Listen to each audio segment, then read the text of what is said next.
Habari mpenzi msikilizaji wangu, karibu katika Sauti ya Hadithi, Kiswahili cha Simulia. Ni mimi msimuliaji wako David Michael Wimbi.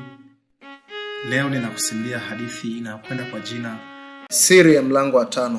Siri ya mlango wa 5 ni hadithi nzuri inayomhusu kijana Sudi. Kanami Asante.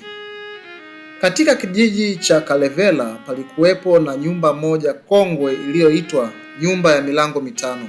Watu walijua milango minne tu, wa mbele, wa jikoni, wa store na wa nyuma. Lakini palizungumzwa kwa hofu kuhusu mlango wa 5 ambao haukufunguliwa kamwe. Wazee waliwakataza watoto hata kuuliza kuhusu mlango huo. Lakini kijana mmoja mwenye kiu ya maarifa aitwaye Sudi hakuweza kuvumilia. Alikuwa akisikia sauti ya ndani ikimwambia, "Fungua mlango wa 5, utajua siri ya maisha." Siku moja alipata ufunguo wa ajabu wa shaba katika kabati la bibi yake marehemu.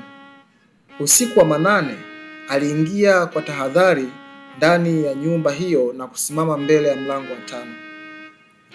Alipofungua hakukuta mzimu wala jini, bali kioo kikubwa kilichomwonyesha picha ya maisha yake yote, mema aliyowahi kufanya, maovu aliyoficha na ndoto alizozisahau. Kioo kilizungumza, "Mlango huu hufunguliwa na wachache. Ni mlango wa nafsi. Wanaothubutu kujiangalia kwa ukweli, kujua walipotoka, walipo na wanapopaswa kwenda." Sudi alitoka akiwa amebadilika. Alianza kuishi kwa ukweli, kusaidia wengine, kuomba msamaha alipokosea na kufundisha watoto wa kijiji kuhusu thamani ya kujitambua. Wakazi wa Kalevela walishangaa mabadiliko yake. Walipoambiwa kuhusu mlango wa 5, waliamini kuwa si nyumba ya ajabu, bali ni siri ya mlango iko ndani ya kila mtu. Je, tunajifunza nini kutokana na hadithi hii? Ndiyo, funzo ni kwamba mlango wa 5 ni nafsi yako. Ukithubutu kuufungua, utajua ukweli wako, na ndipo safari ya hekima huanza. Asante sana kwa kunisikiliza. Ningependa kufahamu unasikiliza kutoka wapi.